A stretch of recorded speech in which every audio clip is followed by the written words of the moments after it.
जो बच्चे कोटा में लॉकडाउन के कारण फंस गए हैं उनके लिए खुशी की बात है। उत्तर प्रदेश से योगी आदित्यनाथ की सरकार ने उन्हें वापस लाने के लिए बस भेजी है। यह बहुत ही अच्छी पहल है, लेकिन कुछ लोग कह रहे हैं कि इसमें संपन्न परिवार के विधायक और सांसद के बच्चे हैं, तो इसलिए इनको बुलाया जा रहा है और मजदूरों के साथ ज्यादती हो रही है।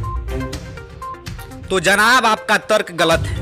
सही यह है कि कोटा से जो बच्चे घर आ रहे हैं, जो इतने दिनों से फंसे हुए थे, जो अपने घरों में जाएंगे, इसके लिए आपको स्वागत करना चाहिए। और उसके साथ ही अगर आप यह कहते कि मजदूरों को भी साथ लाया जाए तो आपकी बात सही रहती। यह सही है कि इस देश में हमेशा गरीबी और अमीरी देखने का पैमाना अलग अलग रहा है। आज़ादी के बाद से हर चुनाव गरीबी को हटाने के लिए राजनीतिक दलों ने लड़ा, लेकिन सब आज कहां से कहां पहुंच गए, लेकिन गरीब वहीं के वहीं है। उनके जीवन में कोई सुधार नहीं हुआ। लेकिन साहब, इस समय कोरोना से लड़ना है। देश में लॉकडाउन समाप्त होने के बाद सरकार से जो चूक हुई है या जो अच्छा कार्य हो रहा है, उसकी हम चर्चा कर लेंगे।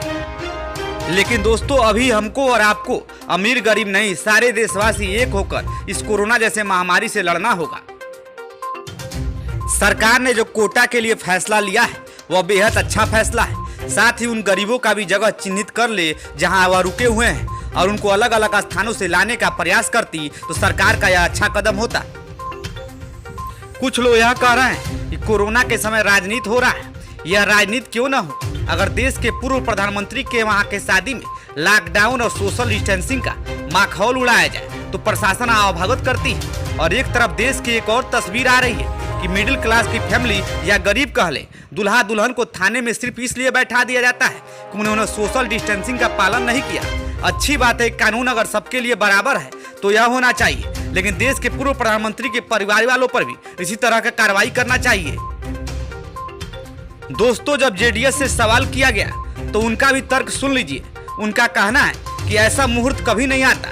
सवाल यह है कि पूरा देश कोरोना से लड़ रहा है और वह देश के एक जिम्मेदार नागरिक के साथ साथ देश के प्रधानमंत्री भी रहे हैं और उनके लड़के एचडी कुमारस्वामी मुख्यमंत्री रहे हैं। लेकिन इन लोगों को सिर्फ अपनी चिंता है, देश और प्रदेश इनके लिए कुछ नहीं है।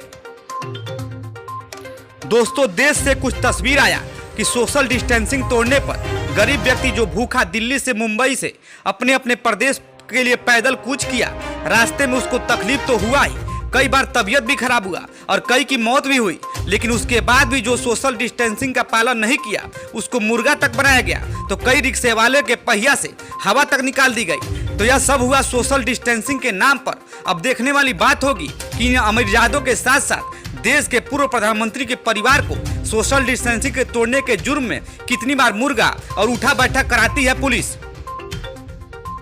आयुष द्विवेदी की रिपोर्ट, गोरखपुर लाइव।